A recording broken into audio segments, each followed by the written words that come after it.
What's up guys, today I'm going to be showing you some of the most important things you can do in Bee Swarm Simulator, so you don't have to spend hours grinding for that item you wasted, and so you can get started. So let's get right into the guide. First thing you do whenever you start, obviously, claim your plot, then go to your inventory, and then you should be able to see the basic egg. When you see that basic egg, drag it into one of your slots, and then you'll get a basic bee.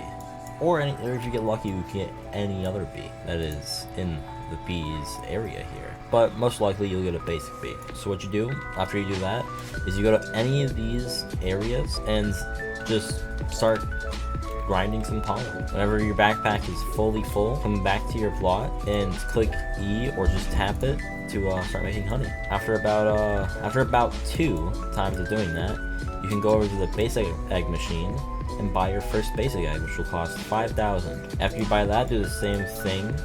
Just put it down onto one of the empty slots. Don't put it on top of your basic bee, or else you'll be wasting your basic egg. If you ever get any royal jellies, I would recommend dragging them. You gotta drag them over to one of your bees, and then just use the royal jelly on any bee you'd like, and it'll give you one of these nice bees that I have here. After you get to like probably around 3 bees, go over to the shop, and the first thing you'd want to buy is probably a jar, and then buy the rake. I'd recommend skipping the clippers, getting magnet, and just buy all the backpacks until you get the canister, and then try to get the vacuum if you can. In the middle of grinding for those, you should also get these helmets. Let me explain how all these work.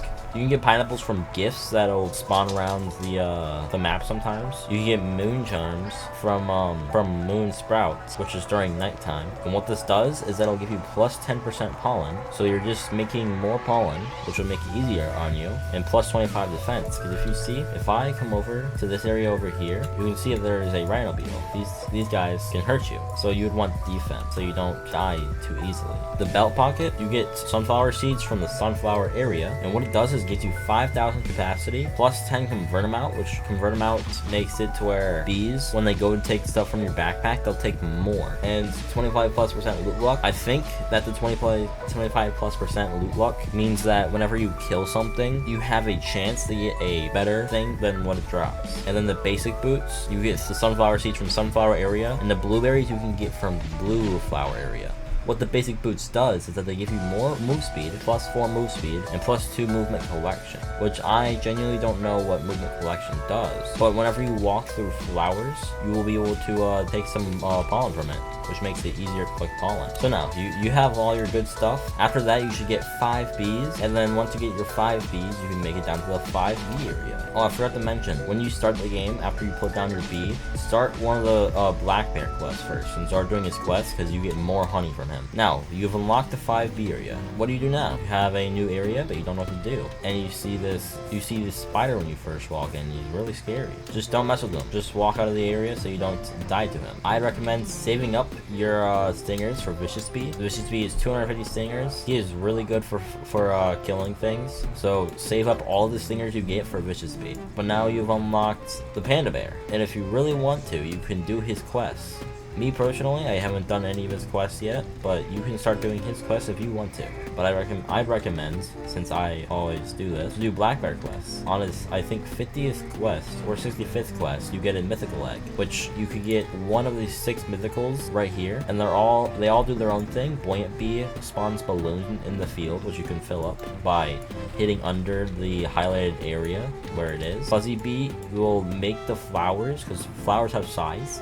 They'll make the flowers bigger, so you get more pollen from it. Precise Bees is mainly for PvP, for killing things. Spicy, Tadpole, and Vector, I don't know what they do yet, because I haven't unlocked them yet. So now, after that, you're kind of stumped on what to do now. Well, what I'd say is grind some brown bear quests, because he can give you pretty good loot also if you complete his quests. And you should be, whenever you get 5 bee types, I think that's what it is, just using the wealth clock, because you get 1 ticket every hour. Once you get to the 5th hour, it maxes out at 5 tickets, but you can still use it every hour, so you'd be getting 5 tickets an hour, which is very helpful for grinding. Now, what I'd say is go for 10 bee eggs now, because once you get 10 bees, you can go up to the 10B area, and the 10B area has your new gear that you're going to need to progress throughout the game. So once you enter the 10B area, you're introduced to 2 new areas and a new shop. You probably would go check out the shop first, which then you'd be overwhelmed from how expensive things are. But I wouldn't worry about it. It's not going to be too hard to get all that honey so you can become better. What I recommend here is to grind in the pineapple if you really want to, and don't grind in stump, because stump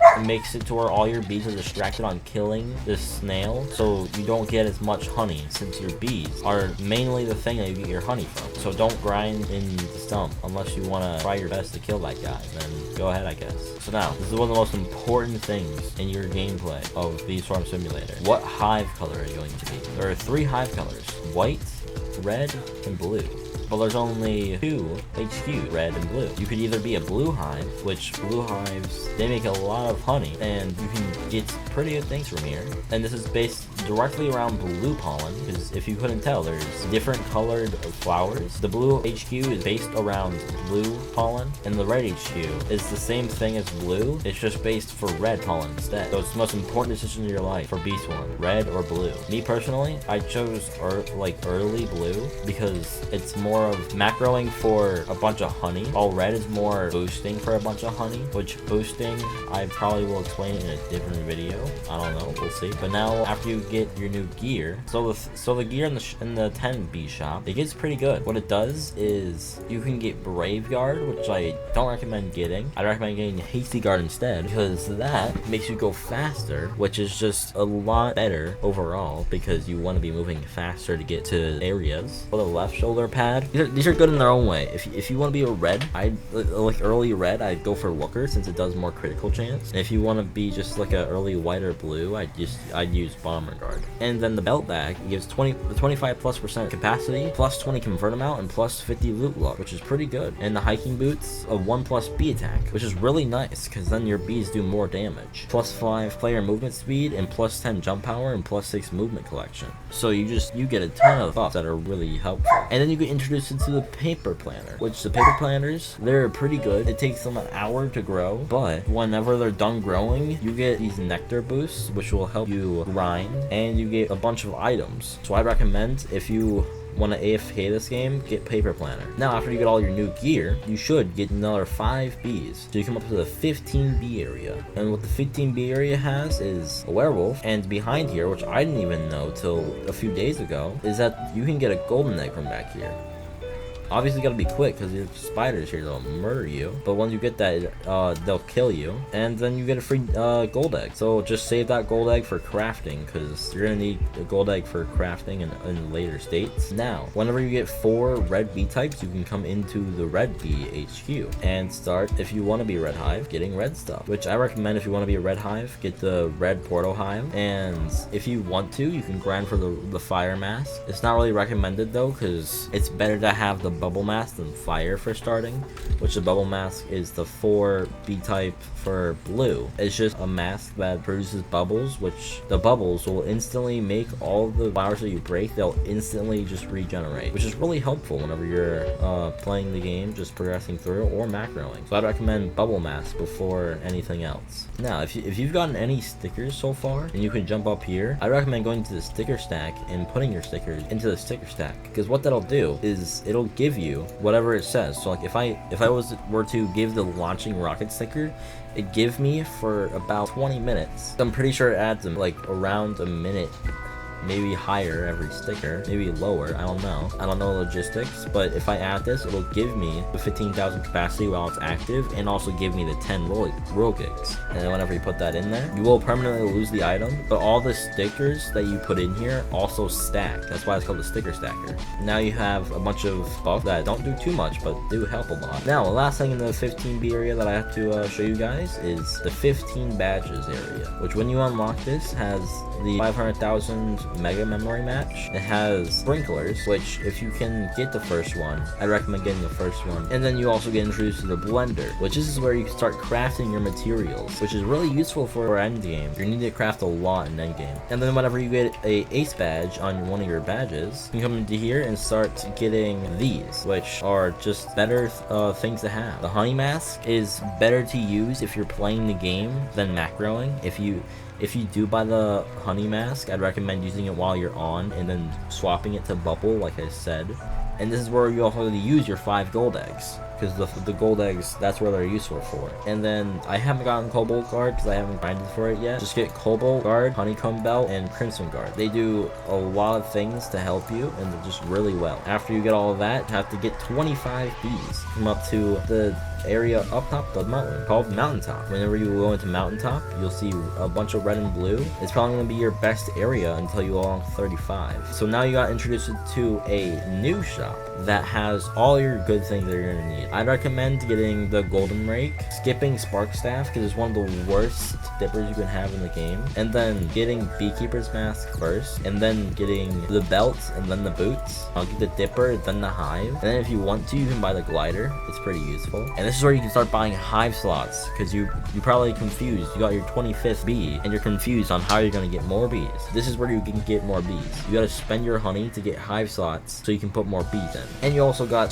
the field booster. After you get 20 types of bees, you can use the field booster, and when you use it, it'll give you a random field that you can go to, and it'll give you boosts to that field. And this is pretty much a scam ticket machine, but it's really just not worth it, because if you're trying to get tickets, look at how much it costs to get tickets. Just 100 costs 4 billion. I'm pretty sure when it starts, it costs 1 billion for 100. So just don't buy from this, just grind for all your tickets, because it's just an unuseful thing. And then here, there's an instant convert thing, which I haven't told you guys about. Instant convert, just if you have pollen, you can use one of your tickets to make all that into honey, which is pretty useful whenever you're doing boosts. And now we got the gambling machine, or the sticker printer. If you have a basic egg or any egg in the game, you can put it in here. It'll show you chances of getting stickers or hive skins. You press confirm, it'll gamble for you, and you'll get a random sticker out of chance, which is just good for getting skins that you like and just stickers that are really useful to you. But there is a cooldown on it for an hour, so you can't just spam it for stickers. Now you've got all your hive slots for 30 bees, and you have your 30 bees. Then you walk into the 30 bee area, you look to your right, and you see a really scary monster. Just don't worry about him. It doesn't do anything. I don't think. He might. I'm just not there yet. But to your left, there is the robo passes, which you don't have to worry about, because that's for more of an end game thing. Then you got this over here, which costs 5 tickets that'll save your nectar. So if you're making vials, which I'll show you in the 35B area, you can save that if you can't afford it. Now, let's go up here to On It. On It is probably one of the best people for quests after Black Bear, because he also gives you pretty OP stuff, but his quests, which is this quest right here, probably some of the most annoying quests that you're gonna do in the game, but it's definitely gonna be worth it after it. It gives you OP stuff. Now, during nighttime, there's also a guy that I haven't been able to talk to yet, so there's a translator you can get from Science Bear after 21 quests from him. So you could use on that guy up there, the blue hive bee, the red hive bee, or stick bug. And then you got the another memory match up there for more gambling, of course. But now after that, you've grinded hours for the 35B area, which the 35B area is really important, because in the 35B area, after you come up here to Spirit Bear, you start his quest, you realize how annoying they are. After finishing like 5 or 10 of them, you can get the petal belt, which you can either craft down here. You can either craft the petal wand or the petal belt, which I personally use the petal wand, but you could save up all your star jellies for the petal belt, which people like to use more. So they say that it's better, but I personally like the petal wand, so I got the petal wand. It's up to you, but I'd say petal wand. And now you got a new memory match, costs a lot of money. And now there's a new area here that you can get pollen from. It's probably one of the best areas you can get pollen from. I personally use this area to grind. Whenever I'm just like playing the game, because there's nothing here to kill you. There's nothing here to stop you from grinding, so it's just really useful. And also, while you were doing Spirit Bear quests, you figured out that this exists. The Wind Shrine. The Wind Shrine, you can make offers for to get buff, or you can spawn in a Windy Bee with a certain amount of favor, which I won't get into because I don't know what favor is. I just know that it exists, and you need to use it for this. But usually, which my friend just taught me, you put in 10 field dice, and then you can spawn in a Windy Bee, which I'm not going to do in this video. And then one of the hardest bosses in the game, if you don't have a good hive, is the coconut crab. He has a hour-and-a-half cooldown. After you kill him, which he's pretty hard to kill if you don't have the right level hive. But once you kill him, you come into here, have the mostly endgame items. Coconut cloggers, the coconut canister, and the coconut belt. The coconut canister is the best storage thing that you can have. The coconut cloggers, I recommend getting them, but you won't have them for too long because you're going to be replacing them with gummy boots whenever you can afford those, which I'll show you in a minute. And the coconut belt, just don't worry about the coconut belt. You're not going to need the coconut belt until you're like in end game when you have nothing else to buy. So now, I haven't showed you the 20 bee area yet, where Gummy Bee is. You gotta go here, and you gotta come up to here, climb over here. You have the Gummy Bee.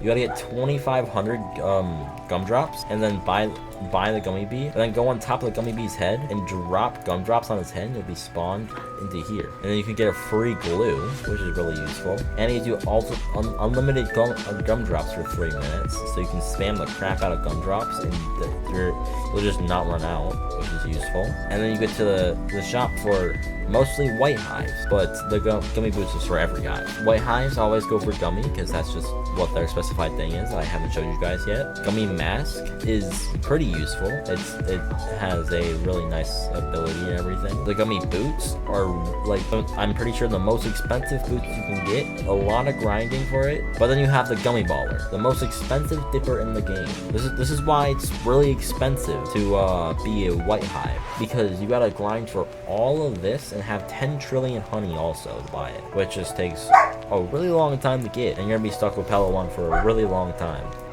And then whenever you have the gummy mask, you can come do the gummy bear quests, which I don't have gummy mask, so it's not really useful to me to do to try to do these quests. All the bosses you can do in the game. One is up here. It's the commando chick, I think. So up here, this is the commando chick. He doesn't have 100,000 HP when you first try to kill him. He'll have, I think, 10,000 or 1,000. And all you gotta do is kill him, and after like I think 50 to 100 attempts of killing him, you can get a mythical egg, which is pretty useful if you don't have a lot of honey to spend on roller jellies. You get mythical eggs, and he respawns every 30 minutes, so like pretty easy to grind, I'd say. But the only way people can help you grind for him is by just standing out here and hope your Mountaintop chicks come over here so then they can help you, because they can't really help you inside of there for some reason. And then there's another guy that you probably didn't even realize down under Blue Flower. There's a door here. Whenever you walk into here, there'll be a king beetle that you can kill. It looks like red and white and green and stuff. Red, green, blue, I think. When you kill him, he'll either drop like a item on the ground in a circle, so you can get a bunch of items, and it's pretty useful. Or he'll give you an amulet, which is also really useful, because then it gives you buffs. And then the last boss we have to show you guys is the Tunnel Bear, which I've already killed today. But you gotta come into here and walk out. Well, I haven't killed him. I can show you guys then. Walk out here, and then when you spawn in, start chasing you, and you try to kill him before you reach to the end. But you can juke him out. Just put him onto the wall, and once he's on the wall, all you gotta do is like get close to him, and then run here, and then you'll juke him out. And then I drop all these items in a line that you can collect.